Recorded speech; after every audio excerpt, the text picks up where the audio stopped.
আসসালামু আলাইকুম। হোমিওপ্যাথিতে পারিবারিক চিকিৎসা এবং সহজ হোমিওতে পারিবারিকভাবে আপনিও চিকিৎসা করতে পারেন অজীর্ণ রোগ বা পেট ব্যথা বা বদহজম। পরিপাক্রিয়ার বা পরিপাকের যে ব্যতিক্রম হলে বদহজম হলে অজীর্ণ রোগ হয়, অরুচি হয়, ক্ষুধামন্দা, পেটে ব্যথা, বমন বা বমি বমি ভাব, উদরাময় বা পাতলা পায়খানা, জিহ্বা অপরিষ্কার, বুক জ্বালা, পেটে ব্যথা, কামড়ানি, মুখ দিয়ে পানি ওঠা, মুখে টক টক স্বাদ লাগা, নিঃশ্বাসে প্রশ্বাসে দুর্গন্ধ, পেটে বায়ু জমা প্রভৃতি প্রধান লক্ষণ।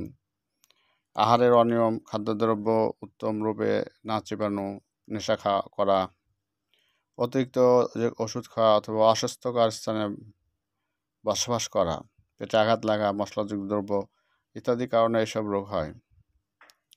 আর্নিকা, পেটে আঘাত লাগিয়া যে কোনো প্রকার ভারী জিনিস তুলতে গিয়ে এ রোগ হলে আর্নিকা খেতে পারেন।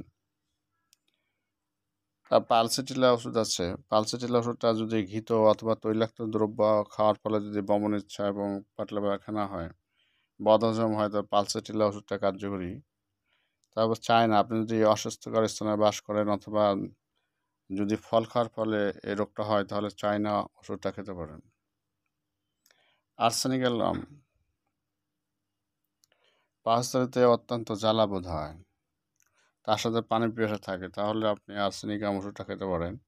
নাকভুঁড়িয়া, কোষ্ঠকাঠিন্য, মুখে তিতো স্বাদ লাগা, পাকাশয়ের ক্ষয় বোধ, খিটখিটে মেজাজ, মাদকদ্রব্য ব্যবহারের ফলে যদি এ রোগ হয় তাহলে অতিরিক্ত ধাতু ক্ষয়জনিত হয়, তাহলে নাক্সভোম খেতে পারেন, অজীর্ণ দূর হবে।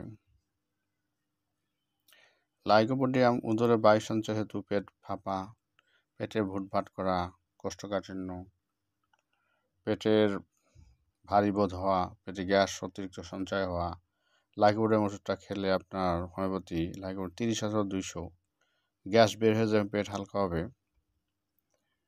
এবং ফসফরাস ওষুধ একটা আছে অজীর্ণ রোগে, পেটে ব্যথা, ফাঁপা এবং পেট জ্বালা, অগ্নিমন্দা, উদরাময়, মাথা ধরা, তাহলে আপনি ফসফরাস খেতে পারেন। অজীর্ণ রোগীর প্রত্যাবর্তের বিষয়ে খেয়াল রাখতে হবে। কেবল ওষুধ সেবন করলেই, ওষুধ খেলেই চলবে না। অধিক মশলাযুক্ত দ্রব্য, তৈলাক্ত দ্রব্য, তারপরে ঘি জাতীয় চা, কফি, পচা জিনিস আহার করা উচিত নয়।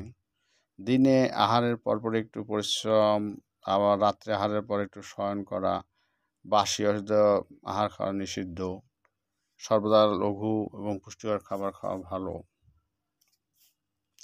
তাহলে আপনার অজীর্ণ রোগের জন্য আপনার অতিরিক্ত নেশা, অতিরিক্ত ওষুধ খাওয়া, অ্যালোপ্যাথি ওষুধ খেলেও এগুলো হতে পারে। মশলাযুক্ত আহার করলে ওটা হয়, অতিরিক্ত ধার কারণে হয়। তো আপনি arnica, pulsatilla, China, arsenic, নাক্সভূমিকা, lycopodium, phosphorus, super sulphur এগুলো ওষুধ রাখতে পারেন। বিশেষ করে আর নাক্সভূমিকাটা আপনার গ্যাস এবং লাইকোপোডিয়াম খুব গুরুত্বপূর্ণ ওষুধ অজীর্ণর জন্য। নাক্সভূমিটা প্রতিদিন খেলে আপনার গ্যাস কম